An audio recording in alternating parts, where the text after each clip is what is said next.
making a top rope is actually having all of your stuff ready. So I'm attached, so I know that I'm safe. I have my middle rope here, so I'm ready to connect this to my master point.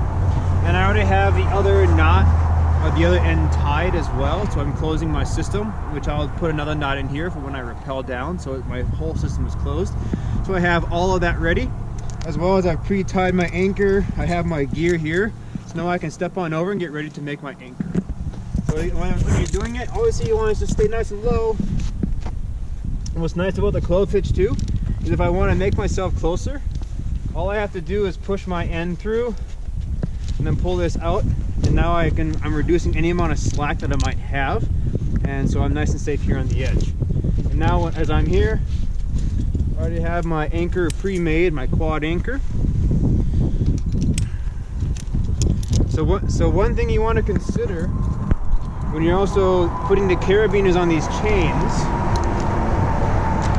is that obviously you can see this carabiner is fine because it's on a flat surface, but this guy here, if I have him here, you see how the rock is hitting the spine of the carabiner right there, and you're putting force like that, that can break a carabiner in half.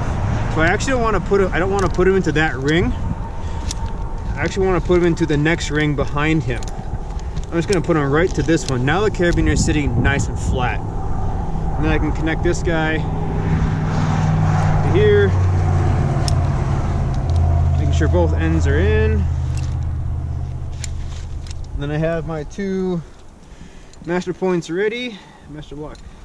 And when you're cooking your quad, if that's what you decided to make sure you leave at least one strand out so you make it redundant. Blockers, you want them opposite and opposed as well. Okay, so I know I have my middle rope, my middle ready. So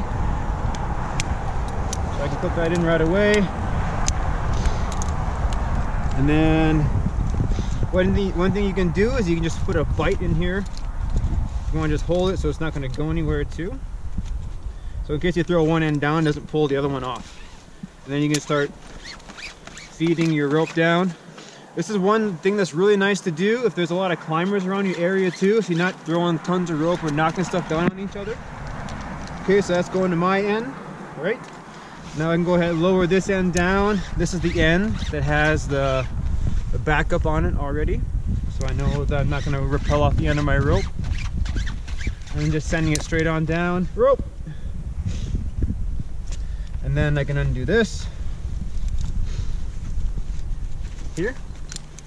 And now I'm making sure my carabiners are locked.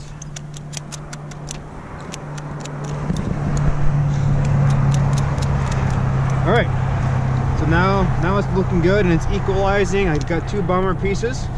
Now from this point, what I can do is go ahead and set up my rappel.